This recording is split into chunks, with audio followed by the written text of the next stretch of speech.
All right. Good morning, everybody. How you doing? We've got good comfy seats in the middle if you guys want to join them. Looks like we'll have some extra space here. We're going to go ahead and get started. Johnny is out fishing. Is that right? Hopefully, pretty soon. Hopefully he'll be catching some fish. That'd be good.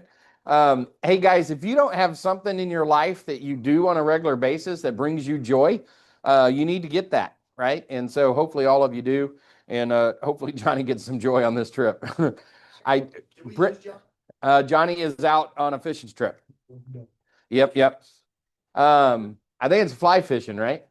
Isn't he fly fishing, Val? Yeah. It's fly fishing, right? Okay.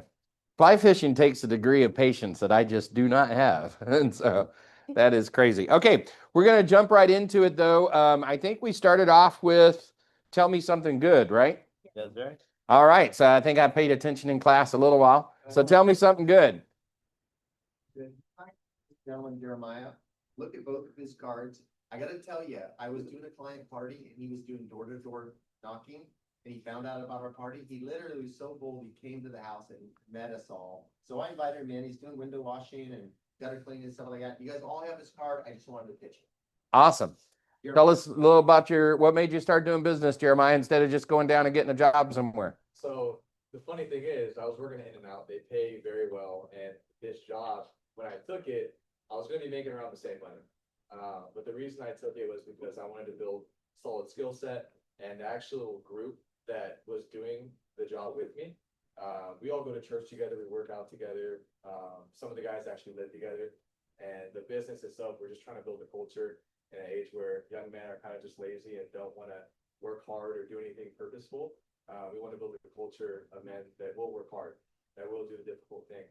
And we're just trying to build something great. So I want to take part of that. I've been a lifelong friend with my manager and the owner of the company, and I figured I'd join along and see where it takes this thing. That's awesome, man. Congratulations. That was solid, brother. I don't think you'll make it out of this room before somebody offers you another job. So, that's one thing I've learned over the years. My mentor, Brent, a lot of our mentors, has always had the ability to attract talent, other people that also are talented, right? And so I love that idea that you're there, and it sounds like your manager is building a good culture. And so we will try to see if we can help you out a little bit. I, from time to time, have things that need to be done on different properties. So every so often. Awesome. All right. So that's great. Tell me something else good. Yeah. Hey, I put a buyer in contract on Monday. They'd been in the market looking at houses. I think they were trying to break me. They looked at over 20 houses. Oh. And finally walked in, and the two of them looked at each other and says, "This feels like my home." And they wrote an aggressive offer and got it accepted with no counter on a 30-day close. And that's the way you do it. That's the way you do it. I often have said that we don't actually sell houses. We just take them around until they find the one that fits, right? And so it really is hard to fit somebody in. It's kind of like putting on a shoe that's the wrong size. It just doesn't work until you get to that right size shoe. And so that's awesome. Fire out this week, and I went to one house and he bought it. So. There you go. How often does that happen, Steve? Do you tell them it's the only house in town? Taking me a dog done. Oh, that's good. That's good. Gotta love those high D buyers, right? So, all right. So, let me think. If there's got to be something else good. Let me hear from somebody else before we move on. I have two things coming up. One in Auburn, and then one in South Sac. The Auburn one is a 4-bedroom, 2.5 bath. Super cute house, needs a little bit of love, but it's not terrible. It's probably going to be around 700. And the one in South Sac is off Gerber Road, and that's a 3-bedroom, 2-bath. Super cute, clean. Going to be probably about $395. Oh, that's awesome. Awesome. Yeah. Go ahead, Paul.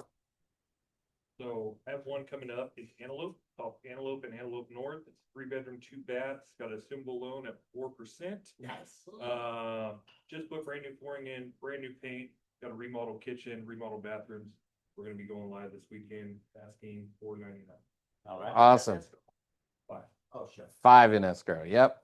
You know, we were walking through the office. I was interviewing for a new position, and we were walking her through the office yesterday. And Mark had a number of escrows, and then the next person that was sitting there had 3 or 4, and the next person had 2 or I mean, it was like everybody we talked to had several open escrows. And so, yeah, and they're doing it, right? And by the way, these are the same people that I see on Gary's call, Yeah. right? Yeah. That what do you call that call? Power hour? The same people I see on the power hour are the ones that had those open escrows. If you're out there, if you're listening online, if you're not part of this power hour, how can they join? Zoom with Gary.live. Zoom with Gary.live. And that's Gary, To the NextP site, the training calendar. New Vision EXP site, the training calendar. And that's Gary with only 1 R. He spells it wrong. So anyway, so yeah, our son, my son is named Gary and he has 2 R's. Zoom with Gary.live. Okay. So that's awesome. I'm glad to hear that business is going on. I've got a new listing coming up out that I haven't inked yet, but it'll be live this week out in Olivehurst. And if you're looking for a 3-bedroom, 2-bath at the 285 mark, so that should be something that is be good. Little fixer, somebody passed away. Somebody passed away. It's not a broken fixture, it's just a dated fixture. Let me put it this way. You ever go to those hotels that have the big jacuzzi tub in the hotel? It's got one in the master bedroom. Nice. Sitting out in the bedroom. It's nice. Yeah. So anyway, it's cool. All right. Green shag carpet. Yeah. So we've got shag carpet in several colors, actually. So, all right, we're going to jump right into it. Let's see here. Alex, tell us about Bold Trail. Yeah, let me tell you about Bold Trail. Steve and I went off the rails last week and covered too much too quickly. So we're going to back up a little bit. What we're doing is, how many people send out a weekly newsletter? One. So we all should be doing it as agents. Any sort of third party service to real estate, you should send out a weekly newsletter. If you can't do it weekly, do it monthly, but you need to communicate with your database. And that's really what we're focused on. So last week I showed you how to use Claude to create a project and then create a note card so you could go in every week and create a newsletter. And it takes you all of about 5 minutes. Wow. About 5 minutes. But the problem is that I think in terms of a guy that's done this for the last, I don't know, 3 years. I've done a weekly newsletter and then I've just adapted it to AI and this sort of thing. And so I was way out over my skis on this thing and I lost my audience. So this week I'm gonna dial it back and we're just gonna focus on where that content comes from. And so we're going to focus on the basics of doing a blog and then taking that blog, putting it into your newsletter and just go back to the basics on it. So it's what we should have done last week before we did last week. We're going to do this week. Does that make sense? And so at the end of it, no one on this call will have any excuse not to send out a weekly newsletter. Awesome. Link to, so that QR code that you have on screen goes to my, zoomwithalexdyer.com, 10 o'clock every Friday, Pacific time. Gotta say that. All right. Awesome. All right. So thank you, Alex, for all you do with that. I mean, it's really a give back that you do. I know that you're not nearly compensated for what you're giving back, and we really appreciate it. And, part of the thing I heard in there is he talked about how he got ahead of his skis. He went too fast. He gave too much information. That knowledge that he got that he needed to come back and change it was from a feedback loop, right? Other people fed back to him. If you're in your life and you're not getting feedback like that, then that's how you don't grow. You don't succeed. You don't move forward. The fact that we're able to provide each other feedback on just a little tweak here, just a little tweak there, and it makes a huge difference. The difference between success and failure is often not a mile. It's only a very short distance. It's one extra thing said, one thing said a different way. So that really caught that in there and it stood out to me. All right. So Mortgage Minute, JJ Mack team, Lindsay. a mic this time. Wow. Wow. This is a big mic too. Hi guys, good to see you. I'm Lindsay with American Pacific Mortgage. I wanted to touch on a couple of things that seem to be kind of resounding themes, and then also make sure you guys are aware that the second Tuesday of every month, we do a lunch and learn at our office. I think I've seen many of your faces there. But we're always doing topics that are hopefully informative. This last Tuesday was about appraisals and some changes coming up in November. We'll likely do some additional, maybe another recap after those changes take place, just so you guys are kind of abreast on what that's going to look like. And then our next one in September is going to be about changes to condos. So condos seem to be a big thing. There are, I think I've mentioned this before, but please feel free to utilize us and our team and our condo desk as a resource. If you have a condo listing, if you have buyers that are interested in condos, we are able to search and see if there's any pending litigation, critical repairs, what sort of eligibility they have with FHA, VA, and conventional, to at least give you guys that information ahead of taking people to look at houses and find out that their financing does or doesn't work there. And then the other thing that seems to be a very resounding theme, and kind of following from Mark said, is assumable loans. So those are, just to give you an idea, you probably are aware, but those are going to be financed through the company that holds the mortgage currently. So I have one where it's no one in this group, but the listing agent is advertising an assumable loan and has actually no idea how they work. And so it's been a little bit, they advertised it, have an interested buyer in the assumable loan, and now are trying to backtrack and get the information that's needed. So that is all going to go through the mortgage company that holds the current seller's mortgage.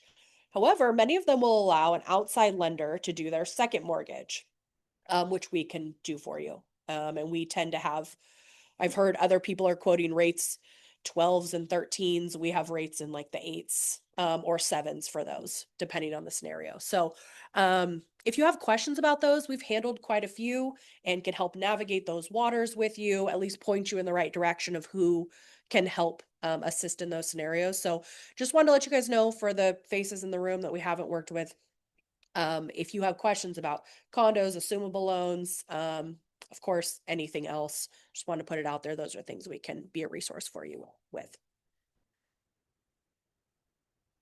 Cool. Awesome. Okay. Awesome. Thank you very much. All right. All right. You guys have heard Johnny talk about Sunrun, and definitely have been frustrated in the past with trying to find out answers on what kind of damn solar do we have. And so that is a problem quite often, and they will solve that problem for you. This is our big deal. This guy is incredible. Curtis Johnson, probably forgotten more about real estate than most of us will know, and also about how to build teams and, bring people into the organization. It's good to learn about real estate, but don't forget why we go to these meetings. It's for you to bring somebody with you, right? Do a little bit.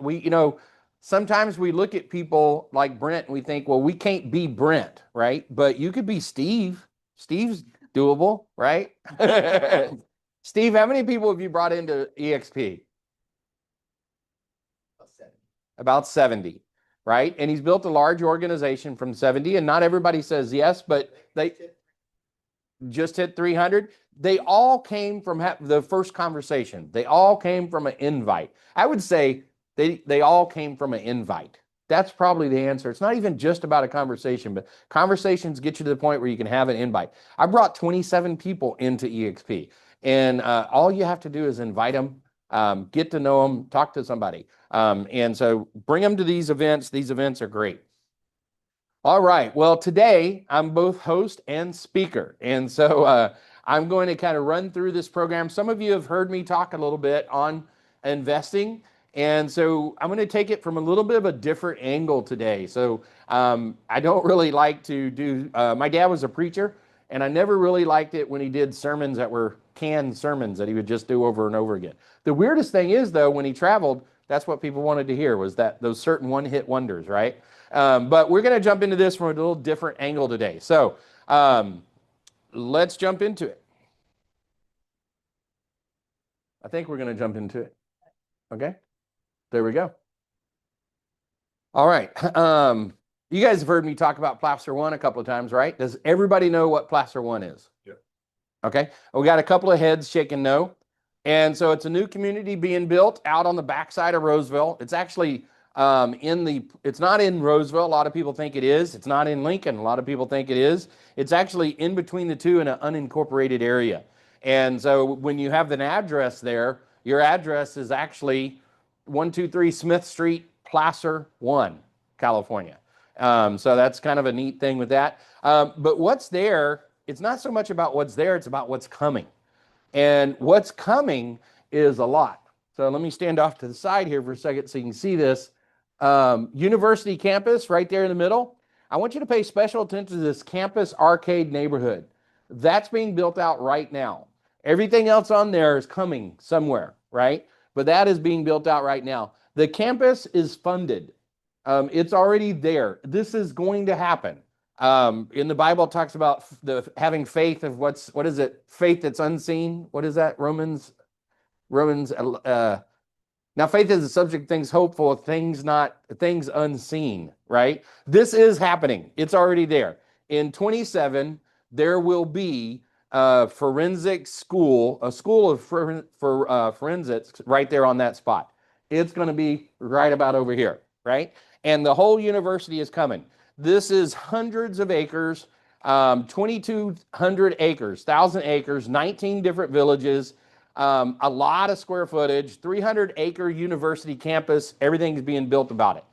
If you were to go right now down to, and that's going to be Sac State and Sierra College together. If you were to go down to Sac State right now, think about what you could do if you could have bought property around Sac State when it was being built. It's going to be out of this world. And so your clients are going to love you. I've got two clients now, one that we're just closed this weekend. We should have that property up for rent here shortly. Another one's closing in September. That one's going to be there shortly. And these are investors that are coming in. One's coming in from out of the area. They're picking this area to be the best spot, right? And we're going to get into why that happens and how you should know about it. So here's a little thing here. We're going to give this agent this is the listing agent for that community. 916-223-5427 is the phone number. So write that down, give him a call and see what he's got coming on the pipeline.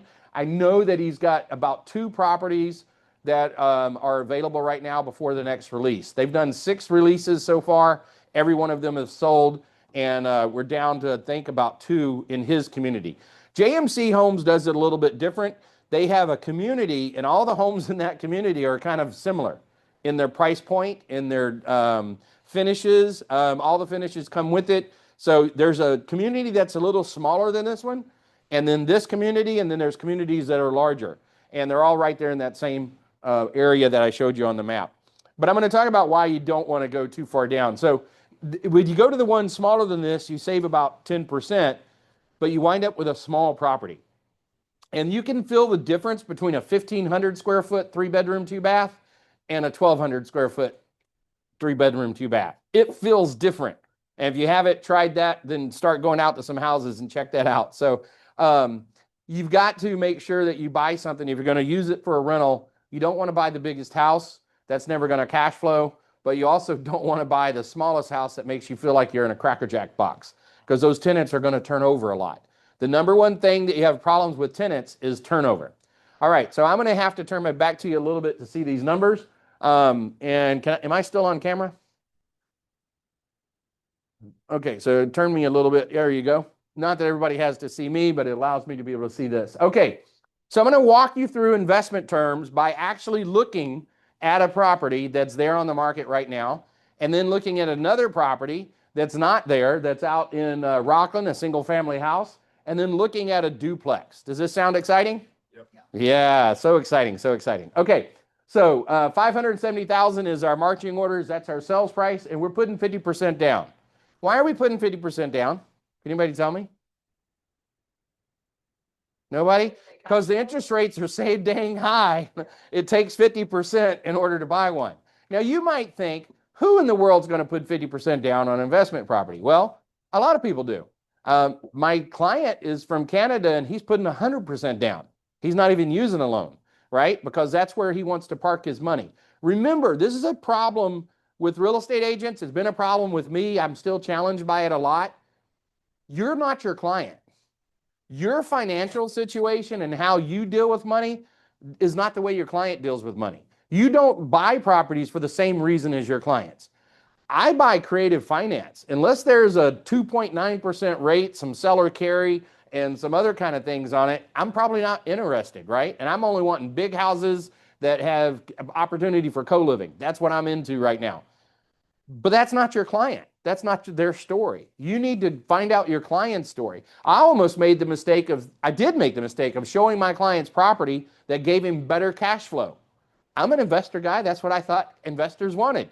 He's like, I didn't ask you for cash flow. I asked you for long-term appreciation. If you're asking me for long-term appreciation, there's nowhere better in the Sacramento major market than Placer One. That's long-term appreciation, right? But my client didn't care about cash flow. What he cared about is getting an HS1 visa so that he could live in the United States. And the way he can do that is having income coming from a rental property. He doesn't care how much it costs, right? So find out what your client's needs are. So we're going to test this the same across all the properties. It's $285,000 down. I don't think I need to worry about that. The mortgage payments, you might notice that first one is cheaper than the other ones. And this is principal and interest only. So mortgage, principal and interest, right? The first one has a buy down from that builder. They bought that for $10,000. You can get a percentage point less on that loan. So that buy down is going to change the numbers, right? And the other two do not. And so taxes and insurance are going to be about the same. If you're calculating taxes and insurance, what number do you use? Right? But it's on the purchase price, you're right. But what percentage if you wanted to calculate that? Right? Taxes and insurance. 1.25, that's a lot of people use that. Let's grab a calculator real quick. Everybody's got a phone. We're going to participate in this class. Divide 712 into 570. I apologize. Yeah, that's right. 1.249. I think I did it wrong. 712 times 12. It should be like,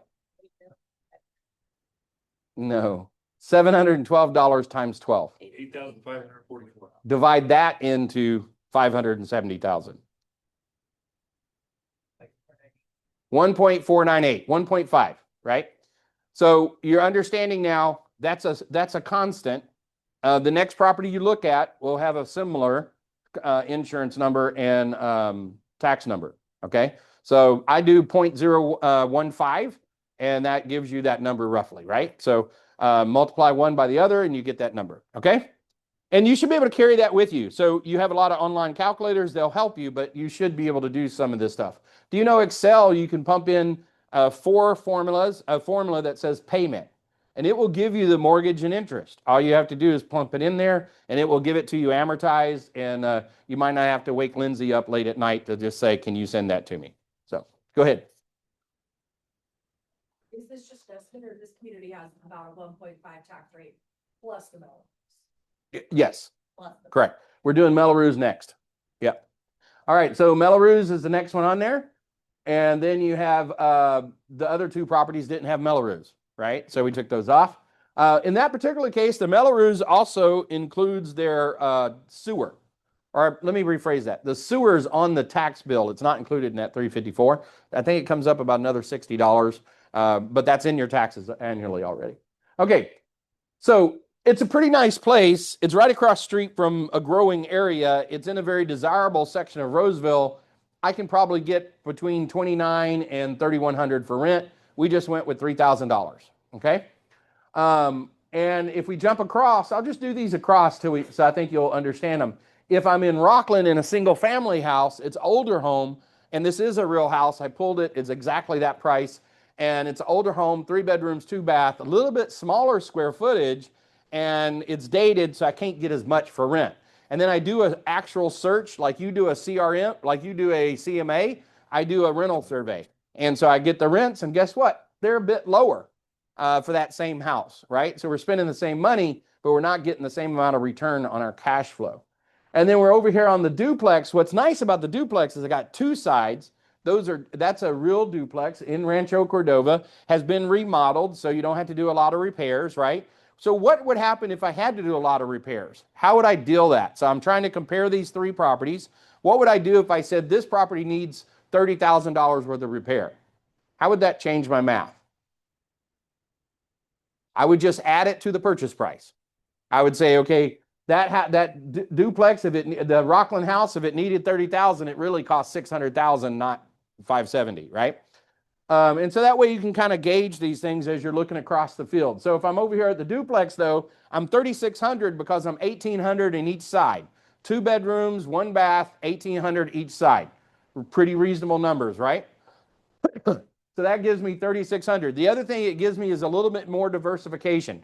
When those people move out, they're probably going to move out on different cycles, right? And so instead of being out a full month's rent, I'm going to be out just half of my income. So that's kind of nice. That's what a fourplex does for you. It's what apartments do it that way. You just diversify that loss. Okay, so now I'm come over here to my annual cash flow. I've got pretty decent cash flow on this one over here in Placer One. And by the way, my client that's paying with cash, what's his cash flow?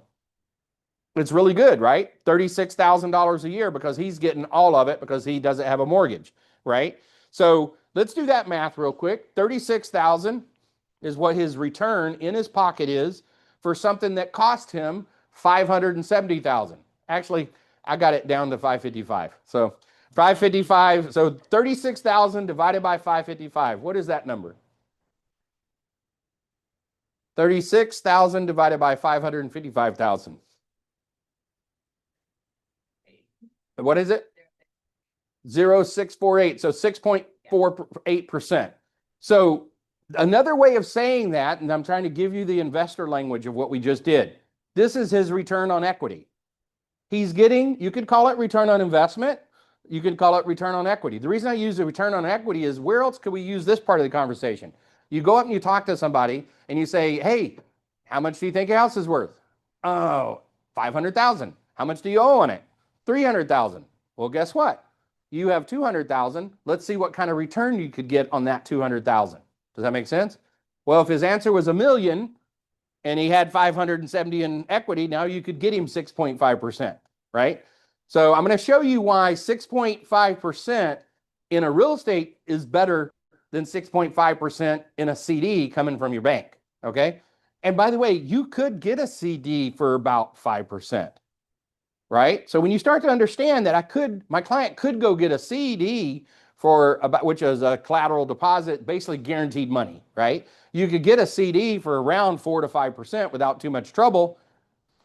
Why do you want to put it in real estate? Real estate, if you haven't heard, let me tell you, it can be a pain in the ass, right? Some people might call you for problems when you own real estate, right? Do you think that's true, Shindra? Yeah, we might get a call or two every so often. Huh? Yeah. On 200 properties, I think we have 170 open work orders. Is that right? Something like that. Yeah, it's amazing. Handful of them that are like rehabs. Yeah, and we're cranking them down, and that's lower than it was, and so it's a lot of work coming in on a rental. So why would I do a rental if I could get a CD for the same amount of income? It wouldn't be that hard to find an investment. The stock market will pay you, I think currently is running around 8 to 11%, depends on what you're investing in and who you listen to. I think Dave Ramsey says he's getting 11 all the time. I doubt if that's true, but okay. So anyway, you get the point. The second property loses money. It's okay. You're losing money. Maybe you like Rockland schools. I don't know. But you're not living there. It's an investment. It's not supposed to lose money.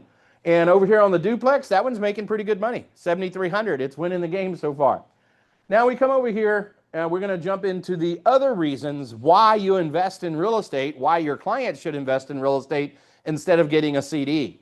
And one of them is tenant-funded equity growth. We can call this a lot of different things. I've actually had trouble trying to come up with the right thing to call this. Tenant funded equity growth as compared to other types of equity growth like appreciation. It's the payment that the tenant makes towards your payoff. They're paying your principal down, right? So I was talking to Jim earlier, and he talked to me about he went and got an equity line on his house to go buy another house, and there was $100 difference on what the equity line cost for him to get the down payment, and that $100 was able to be made up by the rental property, right? So he wound up being net, and it doesn't sound like a lot, but that was a couple of years ago, maybe 1 or 2 years ago, right? How many years ago? Probably 50. About 50 years ago, yeah. By the way, loans get paid off usually how fast? 30 years. Huh, tells you something, huh? All right. You retired because of that. Yep. When that mark hit, that cash flow becomes just cash in your pocket. How did he get there? Well, a tenant was paying down his property, right? So roughly, these are rough numbers. They're not exact, but they're good enough for rules of thumb, right? So roughly, the tenant is going to take that mortgage payment that we talked about up there, $1,681, take that and multiply it times 0.7, right? I apologize. Say it the other. Did it backwards. I did my math backwards. I did the math for this whole project backwards. Okay, so these numbers aren't accurate. So I did the math backwards on that. So point 0.3 is going towards your principal. Okay, not 0.7. I did the math at 0.7. Yeah, so switch these numbers. Okay, I apologize for that, but I do make mistakes. So I made mistakes. Okay, so we're going to tell you the right way to do it. So take your payment, $1,800, divide it by whatever that payment was, $1,681, $1,867, multiply it times 0.3. That's going to give you some number. Well, let's go with the $1,687 number times 0.3. What's that number? 506. 506. Okay, take the 506 and multiply it times 12. 6,073. 6,073, multiply it times 0.35. $2,125.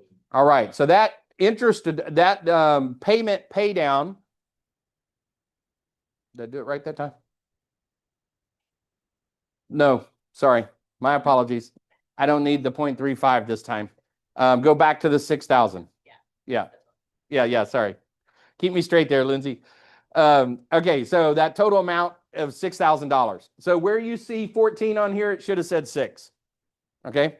What we did is we took the principal portion of the payment, and the principal portion of the payment, which is about 30% in the beginning years of a loan, and we multiply that. That gives us that $6,000. Okay. On the next one this is where I get them confused all the time. The next one is the value of the interest appreciation. So the interest appreciation, basically you're paying 70% of that payment is in interest. So let's do the same number, 1687 times 0.7.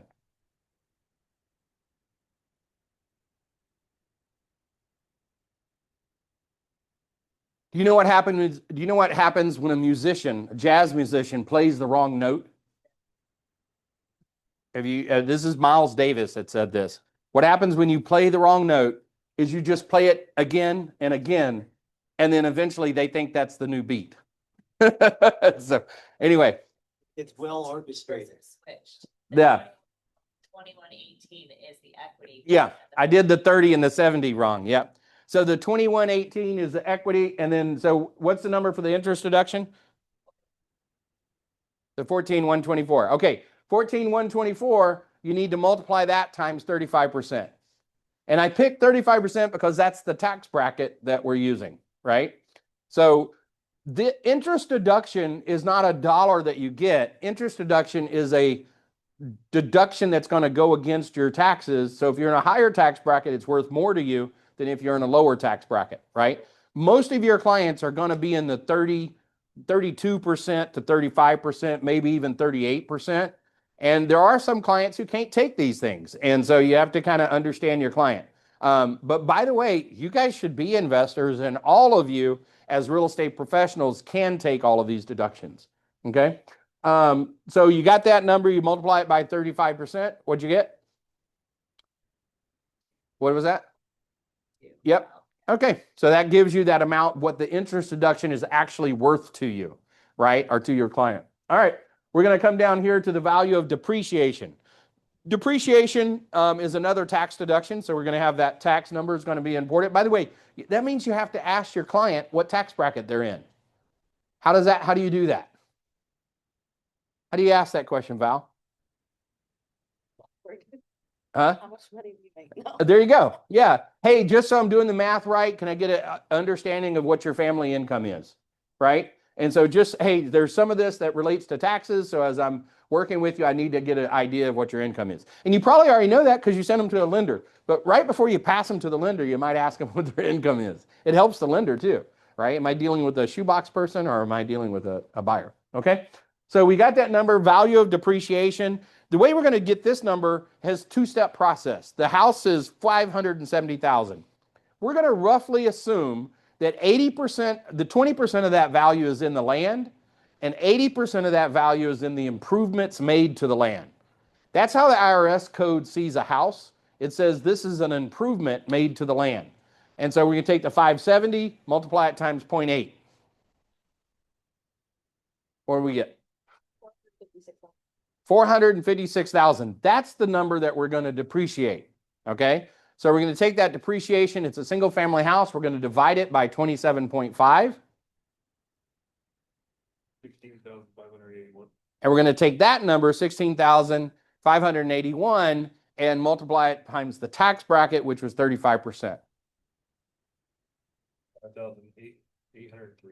5,803. Okay. So that gives you the value of the tax deduction that you got for 5,803. Okay. Now you could do this one of two different ways. You could take that value and immediately put it against what number to get the return on investment? Which number would you use? Would you use the purchase price or would you use the down payment? The down payment, right? Because the down payment represents the amount you invested in the property, right? And so you take that 5,000, put it against that, and it's going to give you a percentage. That percentage is that return on investment. Or you could do all of these, add them up at the bottom, and then do that number. All right, so we're going to move on to the next one. That was depreciation, and then we're going to move on to appreciation. Nationally, right now, the numbers are shifting, but right now, they say national numbers are around 2% for appreciation expected this year. When we look backwards at it, we see that 6% is probably a better number for national numbers. And so you got to find some value there, what number you're going to use. I think California real estate still appreciates better than everywhere else, pretty much. I use 4% for this number for the average house. But on this property in Placer 1, I believe you're going to see much greater appreciation because of what's going in there. When you get 5 years down the road and we're looking at this property, I think everything in that area that we saw on that map is going to be worth more than the things that are over in Carmichael. They're going to have appreciated more from today's price than Carmichael, Fair Oaks, Orangeville, all of those areas, right? Nothing wrong with those areas, but they don't have all this infrastructure coming in. They don't have all of this, these jobs coming in, and that's the biggie. When I say university, you might think in your head, university. What I'm really saying is jobs. Massive amount of jobs coming in, right? And so I believe this number here should be 6% for the appreciation. I believe that in Rockland, 4% is probably likely to be used. And then over here on Rancho Duplex, duplexes are a little bit of a different beast. They're an investment play. The price on an investment property usually has to do with how much money it brings in and the purchase price. And when you change one, the seesaw effects change the other. You can control the expense, bring the expenses down, bring the income up, and you've automatically driven the price in a different direction, right? So I do a duplex index every quarter in Sacramento, and that number for duplexes on a cap rate, what's a cap rate? Right? And what's the formula? Net operating income divided by purchase price. Kind of similar to what we were just doing earlier, but it's all the expenses taken out except for the mortgage. The financing is separate from that calculation. So net operating income means all your recurring expenses, taxes. By the way, did you notice I broke taxes out from the mortgage payment. Normally, when we're talking to single family, we always say PITI and put it together. When you're talking to investors, you pull it out. And the reason you pull it out is right here. Your mortgage is separate from your operating expenses, and your taxes and insurance are an operating expense. So there's a big difference right there in how we use that language. So when you come in here, I see that mortgage, I see the duplex, my rents are going up about 3% every year, right? So that's actually my number for a duplex is much more certain is about 3%. That's what I'm changing that value by, okay? Anybody have any questions so far? So here we get to the bottom, and now what I've done is I've added up these benefits, and then I've divided them into the amount, the 285. Now, remember I made a mistake in my numbers. I did make the mistake consistently across all of them. So these numbers will be smaller. This percentage will be a lower return. Probably if I had to guess, this would be about 15. That'll be, down about, would be about 10. And that one will be down about 14. So I think it's going to make about a 5% difference on those return on investment numbers. The order of the numbers will still stay the same. This property will still increase, have more value. This property will be second, and this property will be last. Okay? So I apologize for making that mistake, but I just wanted to see if you'd catch it. No, it did occur to me while I did it. I have that sometimes. Those are my shower moments when I'm just driving. I'm like, wait a second, I did that wrong. And so it does, huh? Yeah. Okay. So that's that. Does everybody understand what we just did? Do you understand how if you're talking to an investor that could make a difference? Yes? Okay. Was there any new terms in there? Anything you didn't understand that you want answered? No, I understood it all, but I thought you presented it in a way that's digestible. A lot of information, but the facts are, we all need to understand how to do this basic calculations, or you're cutting out a huge part of the buyer pool, which are people that want to know how they're going to get improved return on their money. Yep. And here is a little QR code. If you go to this QR code, I have an Excel spreadsheet. Actually, I think it's a Google Sheets now. That is there that will actually do a lot of that calculation for you. And it'll just, you plug in the numbers, and the math on that one is probably set up correctly. And so if it's not, somebody let me know. I'll have to go and look at it now and make sure. It will be by the end of the day. So I'm here to help if you guys need anything. There's a new book out by John Maxwell. Have some of you heard John Maxwell before?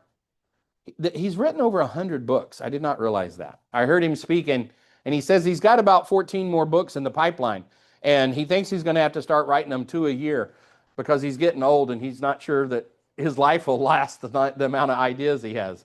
But one of the things he says is that the path to success is closer from failure to success than it is from excuses to success. Right? So your excuse of a reason you're not starting, you're nowhere near success. If you started and failed, you're going to learn some things from that failure, and then you can go on to achieve success. And my name of my companies, I've got 3 companies now. They're all expert something: expert co-living, expert property management, and expert home selling team. What I'm an expert in is failing and then learning, getting up, doing it again.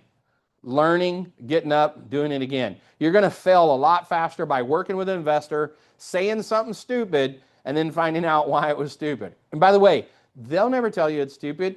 They are the kindest people usually. Every investor that's got some money out there that's really putting it into the ground, I find that they're very easy to work with. They're very forgiving to work with. They understand that doing something means you're going to sometimes do it wrong. And so I would encourage you, don't be intimidated by it. And you've got a powerhouse of a team around here that can give you help and answers. Lindsay, her team, JJ Mack's team, a lot of different people, your team leaders, Alex, you've got a lot of people to support and answer those questions if you need it. The other thing that we can provide is those rental numbers. If you need that sometime, just shoot me an email, barry@brokerbarry.com. Shoot me the address of the property, and I'll look it up and give you back a nice little report you can give to your client and help them. I had a guy do that to me yesterday. So Okay, does everyone have Barry's number in your phone in a contact card that you can send your clients that want to have property management. If you don't, I'd ask you to please do that so that you can go ahead and forward that information to your client if you want that service. All right, we're getting ready to wrap up here. Did anybody online have a question before we wrap it up? So we've got about 10 minutes here, and so I'm going to go ahead and just give us 10 minutes of freedom.